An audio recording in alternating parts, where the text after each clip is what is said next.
ఇది ధనలక్ష్మి గోశాల అని మిత్రుడు చాలా కష్టపడుతున్నాడు. దాదాపు 250 గోవులు ఉంటాయి ఇక్కడ. ఈ నిర్వహణకు ఎంత కాదనుకున్నా కనీసం నెలకు 1 లక్ష రూపాయలు అవుతుంది. వాటి గ్రాసానికే కావచ్చు, మెయింటెనెన్స్కి కావచ్చు. వర్షానికైతే చాలా ఇబ్బంది అవుతుంది. వర్షాకాలం కష్టపడి దాదాపు ఒక 12 లక్షలకు పైన ఖర్చు పెట్టి ఒక షెడ్ వేశాడు. ఎక్కడ తెస్తున్నాడో ఎవరిని అడుగుతున్నాడో తెలియదు, కానీ పాపం చాలా ధార్మికుడు, చాలా మంచివాడు. ఒకసారి వీడియో ద్వారా మీ అందరికీ చూపిద్దాం అనుకుంటున్నాను. పాలు అమ్మడం కానీ ఇలాంటివి ఏం చెయ్యడు.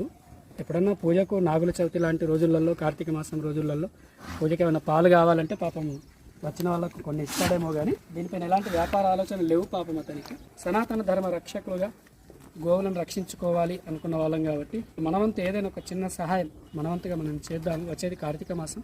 అతని నెంబరే నేను ఈ వీడియో పైన పోస్ట్ చేస్తాను. మీరు ఏమైనా సహాయం చేయాలనుకుంటే వారికే ఇవ్వండి. దయచేసి మనందరం తల ఒక చేయి వేద్దామండి. మన ధర్మాన్ని, మన గోవులను మనం రక్షించుకున్న వాళ్ళు అవుతాము. ధన్యవాదాలండి.